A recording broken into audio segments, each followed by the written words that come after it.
We're just a little over a quarter of the way through the season, and already the Orlando Magic have suffered a pretty wild ride. Coming into this year, they looked like a serious contender, and one that was going to make a lot of noise in the East. Well, that excitement lasted for about 5 games, until their season was put into question with the announcement of Paolo Banchero suffering a torn right oblique. Immediately following this injury, Orlando would go on to lose the next 4 games. And it really seemed like this Magic team, a team who were starting to put pieces in place to surround Paolo's early growth, were now kind of lost without their star player. But then, on the 5th game against the Pelicans, a switch must have flipped for the Magic, and they knew they were not going to lose that game. Well, they came out and ended up blowing the Pelicans out by 27. Drops it off to Goga for the two-handed dunk. Wagner there, rejected. He got all of it. Boy, Suggs looks very good early in this game, running. They then followed that up with back-to-back 27, then 25-point victories, and suddenly that disorderly Magic team looked like a cohesive team unit. It was no question that this Magic team had great defense even without Paolo, so the fact that they kept all 3 of these teams under 100 points wasn't a huge surprise. However, the fact that they were continually scoring between 115 and 125 was a pretty massive surprise, but nonetheless a great sign because they were going to need good offense if they wanted to stay afloat without Banchero. Well, since that initial 4-game losing streak, the Magic have gone 13-2. And a large reason for that continuing success can be chalked up to dudes like KCP or Jalen Suggs, but the most impressive player from this Magic push has easily been Franz Wagner. This season is coming on the heels of a pretty rough year last year for him, so seeing this turnaround is an unexpected but nonetheless a very welcome sight. And really that's a theme for this entire franchise. The quick turnaround that they've been able to go on since the Vooch-Aaron Gordon era has gone unexpectedly smooth.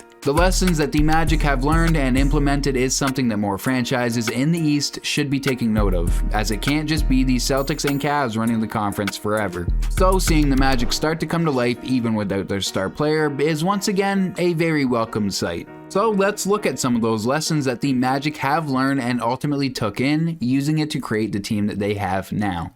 Following the departure of Dwight Howard, the Magic were on full rebuild mode as they got a massive 6-player haul in the deal that saw Dwight getting sent to LA. In that massive bundle there were a few hits, but none more than Nikola Vucevic having a breakout moment averaging 13 and 11 with a block and a steal per game in just his 2nd season. Going forward, the team had a pretty decent stash of picks, but didn't really hit on any of them. Taking Mario Hezonja before Devin Booker is a pretty wild decision now with hindsight, but a few notable players that they did kind of hit on during this time were Victor Oladipo, Aaron Gordon, and Domantas Sabonis. But with Oladipo, the franchise wasn't willing to wait for him to fix his inconsistencies.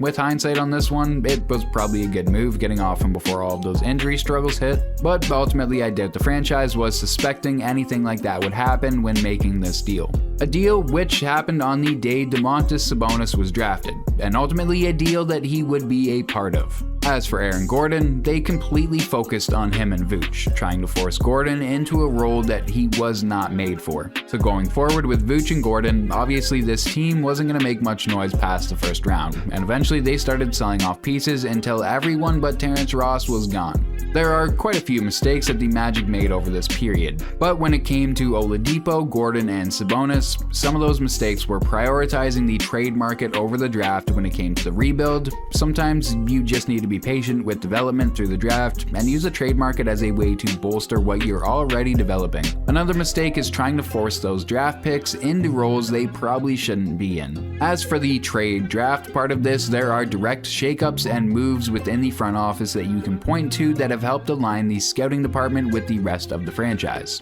And it showed as they've hit on more and more of their picks. But more importantly, they are actually committing to those picks and building them into their system. Prime example, Jalen Suggs. The mid-2010s Magic would have tried to fit him in as the main or secondary scoring option, got frustrated when that didn't work, and shipped him out the door. But today they've given him space and time to work on his game, and now he's starting to adapt and growing into a top-level perimeter defender while becoming a pretty serious threat from behind the arc. They also seem to have transitioned away from using the trade market as a place to make major changes to your roster, but instead focusing more on adding pieces around what you're already developing to get the most out of your team. An example for this would obviously be KCP. The Magic have done an excellent job bringing this team together, and that has translated to on-court success.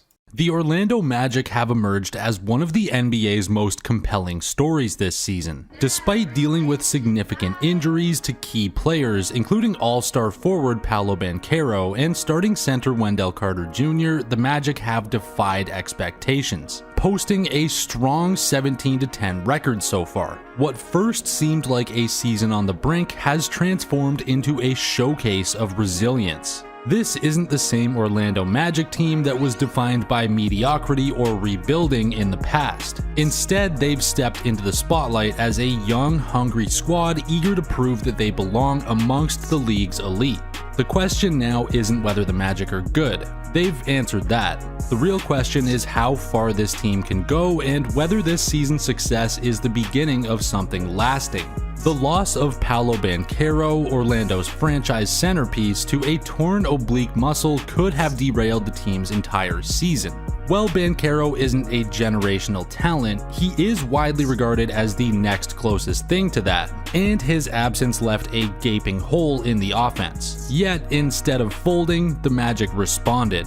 Franz Wagner has been the team's standout performer, embracing the role of primary scorer and playmaker in Banchero's absence. Over a recent 5-game stretch, Wagner has averaged an impressive 28.7 points and 6 assists per game, cementing himself as Orlando's offensive engine. On the other side of the ball, Orlando's defense has been its backbone. Jalen Suggs, Anthony Black, and Jonathan Isaac have anchored one of the league's most disruptive defensive units. This grit and determination, especially on the defensive end, have become the team's calling card. But imagine a fully healthy Banchero back leading the charge. With a little fine-tuning, such as bolstering the bench or adding another offensive weapon, the Magic could become a postseason force sooner rather than later. On paper, this young core appears to be tailor-made for sustained success. Each young star brings unique skills to the table that complement the others. Banchero's dynamic scoring and playmaking, Wagner's versatility and ability to step up, and Suggs' relentless defensive intensity mixed with an improving offensive skill set. The Magic have the foundation of a team built to compete for years to come. However, the road ahead isn't without its challenges. The NBA's new collective bargaining agreement makes it increasingly difficult for teams to retain multiple high-paid stars.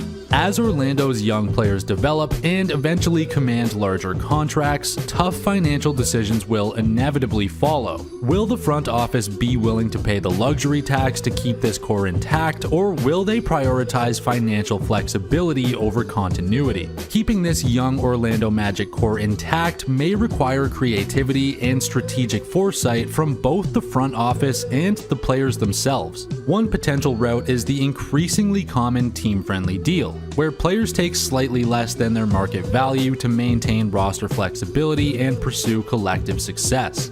This seems to be the route Orlando is leaning towards in a way that you might not expect.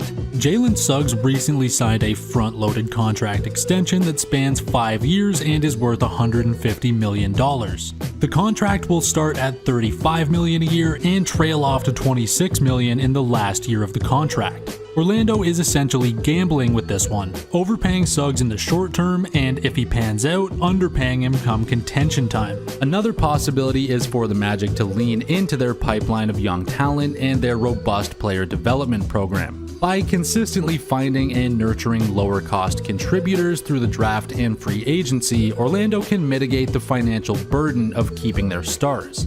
While we can really only speculate about the future, the facts are that the Magic are officially here. For years, the Magic were a franchise in flux, getting caught in an endless cycle of rebuilding and retooling. But this season really feels like the dawn of a new era.